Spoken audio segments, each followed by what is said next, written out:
Okay, so today I'm joined by Caroline Love. Caroline is the co-owner of Cake Room Hastings, which is a cafe in Hastings serving amazing cakes and delicious delights, as well as locally roasted coffee and kombucha.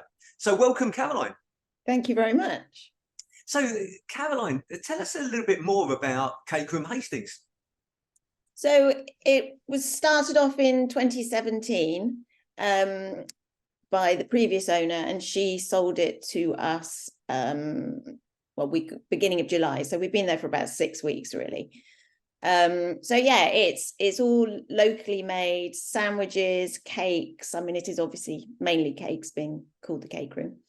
And then we do cocktails and ice drinks, specialty coffee that's comes from Brighton, kombucha that's made locally. So we try to get as much as we can sort of locally sourced.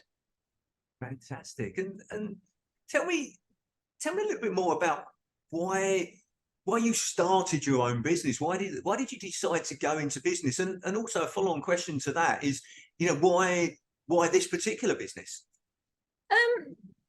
So I think it was probably something my husband was more not passionate about, but it's something that he's always wanted to do. He's an absolute coffee addict and, drinks it endlessly. And he's always wanted, to have his own cafe.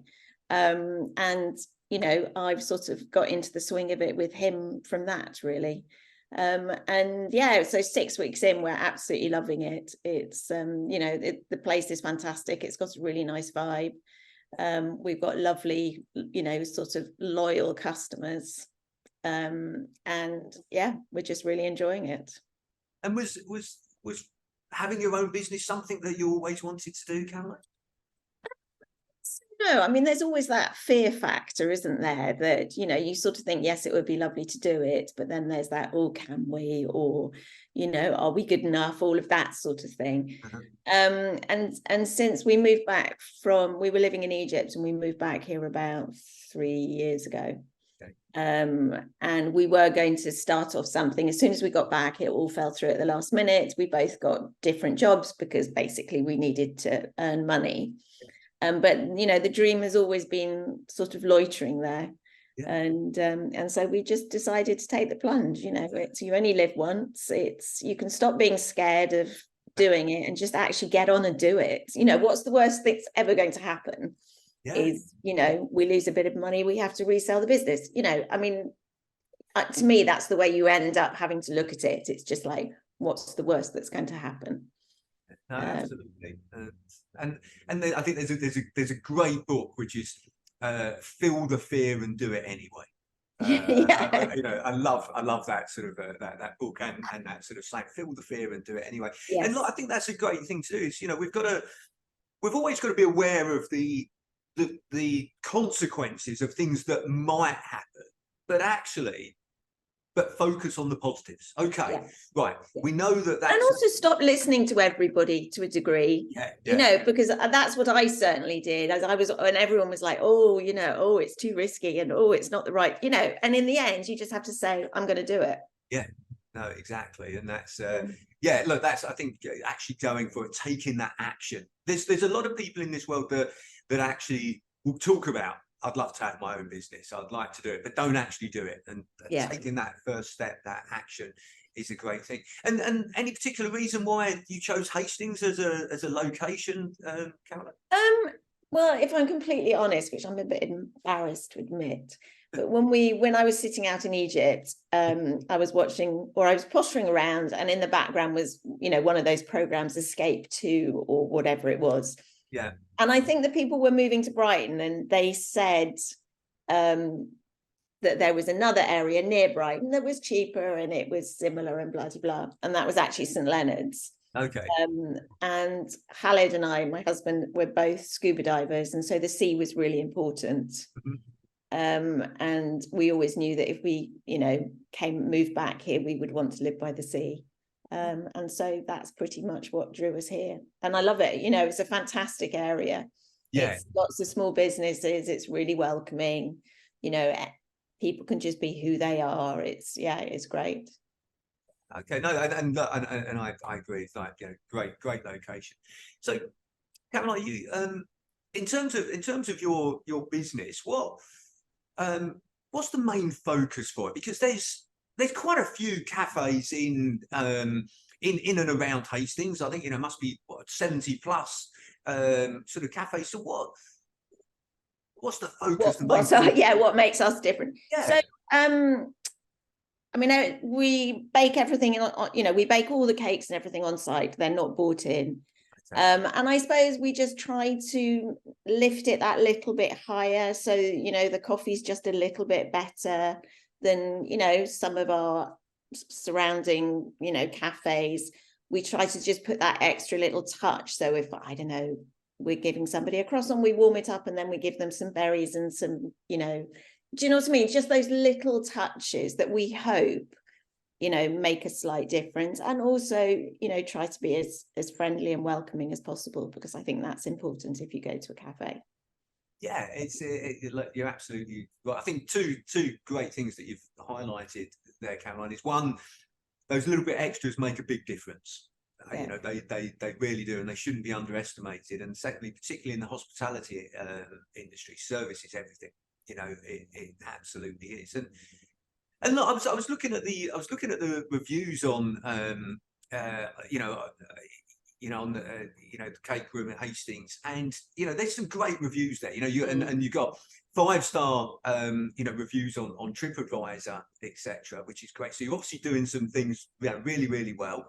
How does it feel when you get a review that isn't quite as good? Yeah, I mean, it's sort of upsetting, but not because I'm upset but with what they've written, but because I want them to have experienced something fantastic. So I'm more upset with me or us if we've got something wrong.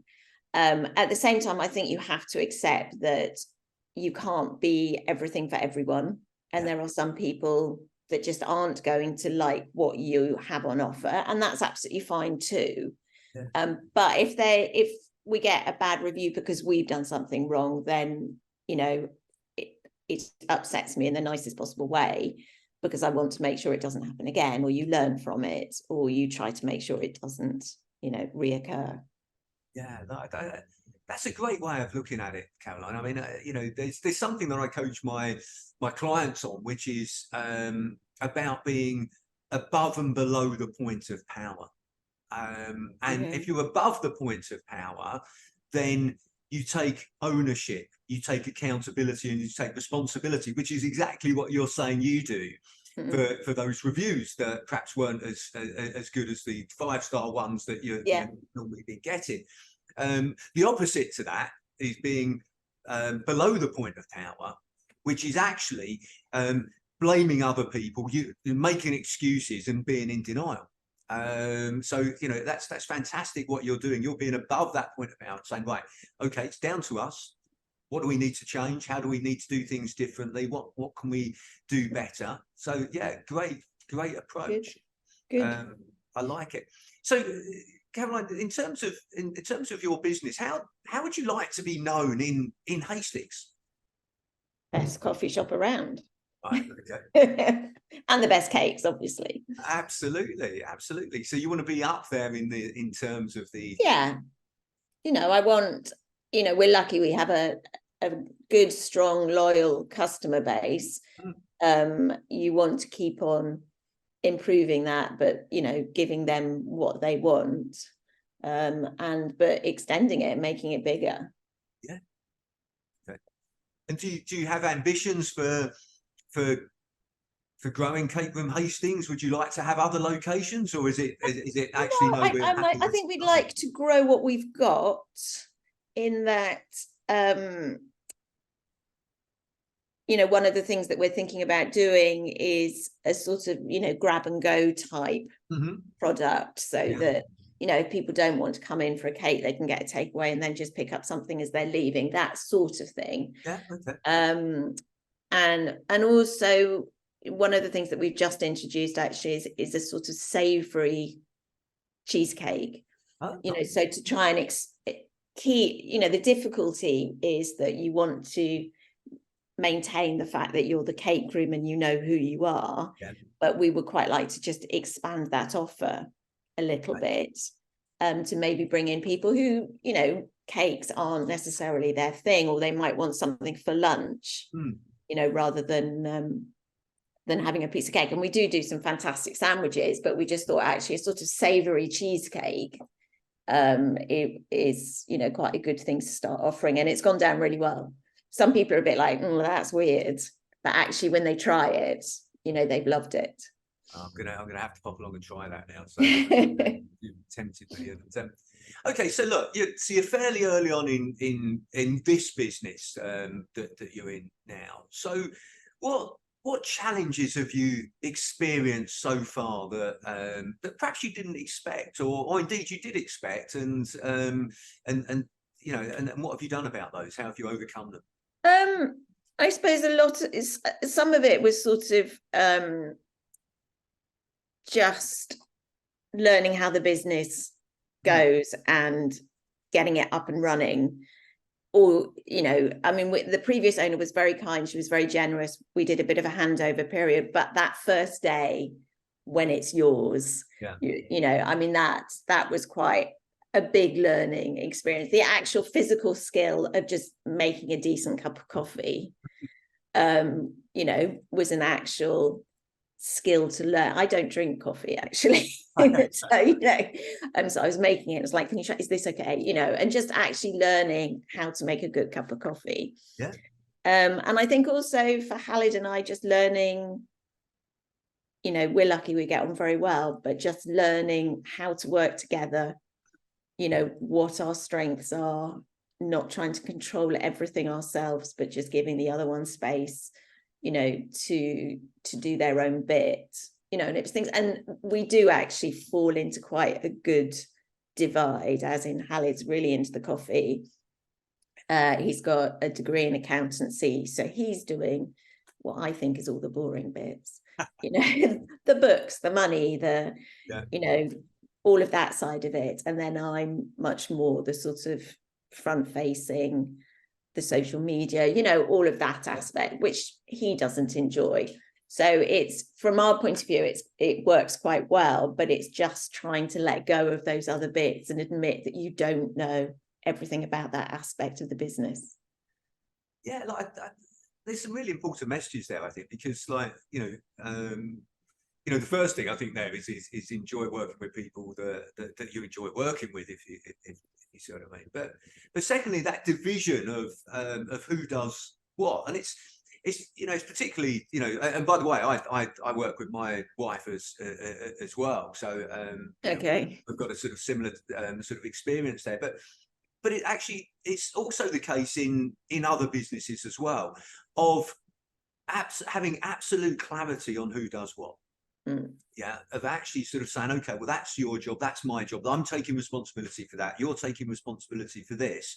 And it's probably more so important when you're working with a partner or a friend or something like that, because there's this sort of thought process that, well, we don't have to put that in place because we just know how we work together. But it's probably more important to have that in place and to say, right, okay, what's the division of responsibilities?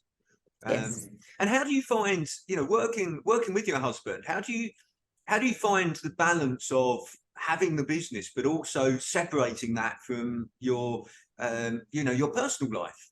Yeah, we're not very good at that yet. Okay.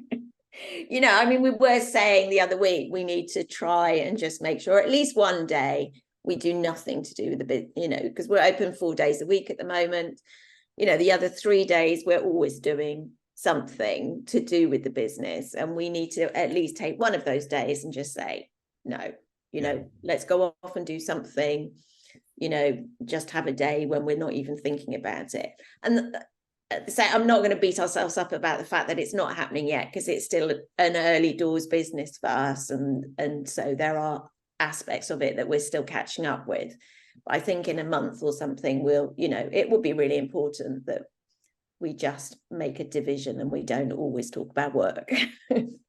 Yeah, and I make you right there, Caroline. I mean, it's look, when you're setting up a business in the early stage of the business, it's rolling up the sleeves, getting involved. But yeah, to have that plan to say, right, after X period of time, we want to spend X time together, not talking about business, right? That gives you something to work towards. And then if you're not achieving that, if that doesn't happen, then you need to revisit things and say, well, why isn't it happening? What do we need to change to make it happen? And also, is this business therefore giving us what we want? Because the idea was that, you know, to enjoy life. Absolutely. I'll give you a tip here. So one of the things that myself and my wife put in place was we made a rule that we couldn't talk about business outside of the office. Okay. So if we wanted to talk about business, we could only do that in the office. Yeah. When we were outside the office, we couldn't do that. Yeah, it's a good plan. That was a rule that we sort of set in place, so that, you know, one didn't encroach on the other. So let's delve into things a little bit more deeply here. So what have you learned about yourself, Caroline, in the last sort of 6 weeks or so that you've been running the business? Oh, I'm more of a control freak than I realised. Okay. You know, I'm more sort of, I want to know everything. So that was sort of interesting, sort of stepping back from that bit. Yeah. Yeah, I think that was probably the biggest lesson. And yeah, I mean, things like dealing with people, I've sort of been doing it all my working life, so I'm quite comfortable with you know, just dealing with people on a day-to-day basis. But there is that sort of, you know, there's also that nervous side of, is that cup of coffee right? Is that sandwich as good as it can be? You know, things like that. So yes. And I've also realized that actually I need to get work fit. Right, okay. Come home, both of us come home at the end of the day. I think we tend to be asleep on the sofa by about 8 o'clock. Right, yeah. It's but again, it's just getting used to, you know, we've got a young dog. I walk a lot, but it's completely different to actually be standing there, you know, in the cafe all day and come home and it's just like, on the sofa. Yes, no, that's a fairly common thing. Yeah, you've got to get, and again, look, you're 6 weeks in. It's about getting that balance right, in terms of you know, how you structure your day, how you structure your time, and what have you noticed that perhaps that you've needed to learn or you needed to develop? Is there anything that you've realised yourself? Well, actually, that's an area that I need to develop myself, other than being work fit. But not that I mean, I'm sure there's a lot, but I suppose some of it is things like you know, working out costings, how to extend the menu, but keep it, you know, we have very little waste.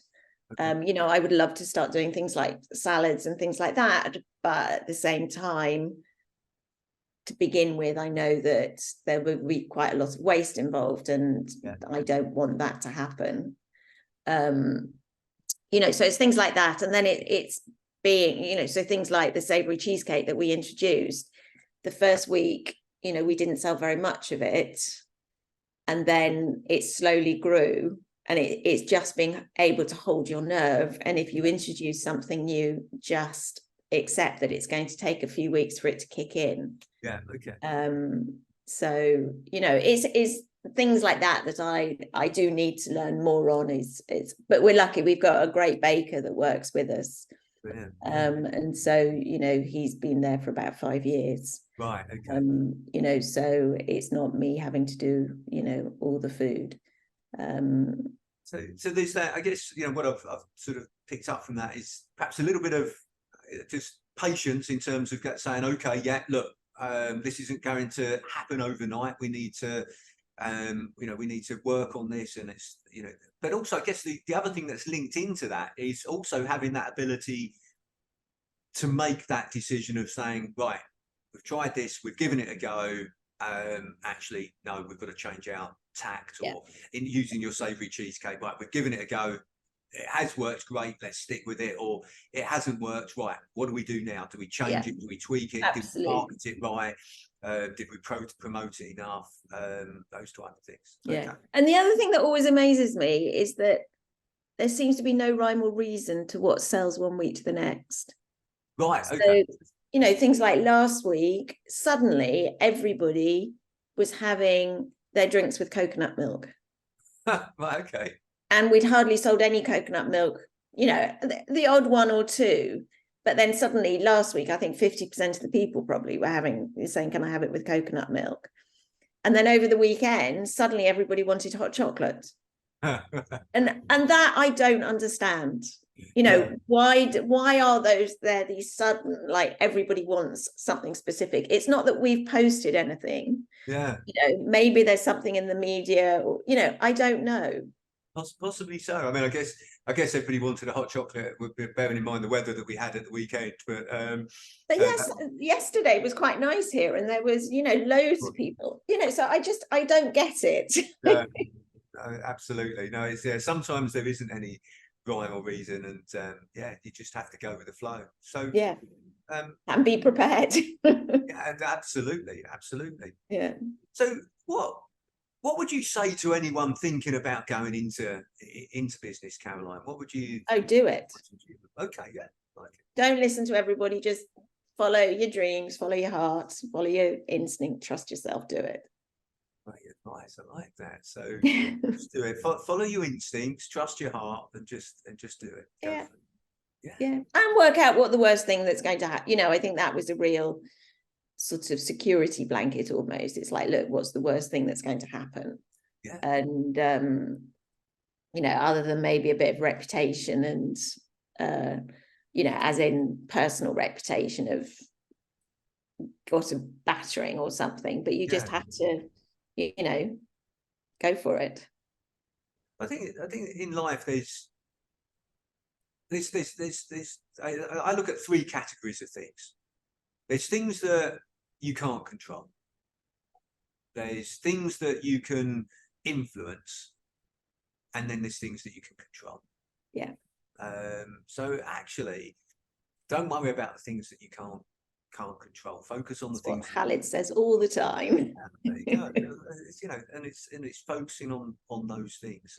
You know, like, you know, COVID was a prime example. You know, we couldn't control COVID, and to be honest, to a certain extent, we couldn't even influence it really, because you know, we could, okay, you can lobby the government or whatever, but yeah, we could influence it by having the vaccinations and all that sort of thing. But actually, majority of that was out of our control. So it's actually, well, look, focus on what you can control, which again takes us back to that above and below the point of power. Yeah.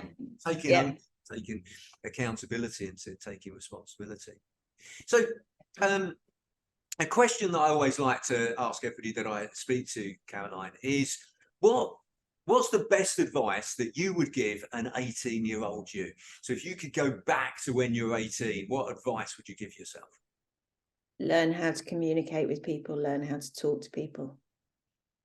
You know, I think that's such an important skill for people to have, is that confidence of being able, you know, to talk to somebody that comes up to a counter or orders a cup of coffee or you bump into in the street. You know, I think those softer skills, communication, it's what gets a lot of people their jobs. Yeah. And I think for most people who are starting out, you know, they're going to go into a company or a business or whatever, and they're not going to know how it's run. They're not going to have the skills that they need for the job, but they can be taught. But those softer skills, learning how to ask something if you don't know, you know, admit that you've got something wrong. I think those are the skills that it's really good for people to learn as early as possible. I 100% agree with you there. And it's funny, I have a similar conversation. I've got two daughters, 14 and 17. And actually, that's one of the things that I say to them about, communication skills. They're all important. But actually, that goes I think it's a great bit of advice because it goes throughout your career, whether you're an employee or an employer, a business owner, a leader. You know, being a leader, you've got to have great communication skills. All the great leaders had great communication skills. So I think communication skills are a fantastic thing. So I think that's a great bit of advice to give an 18-year-old. Good. So Caroline, look, I really appreciate you taking the time to speak with me today and sharing more about Thank you very much. and your journey. And I wish you every success with Cake Room Hastings. I'm sure it's going to be absolutely fantastic, and you're going to make a great success of it. So thank you very much. Okay, nice speaking to you. And you, thanks. Bye.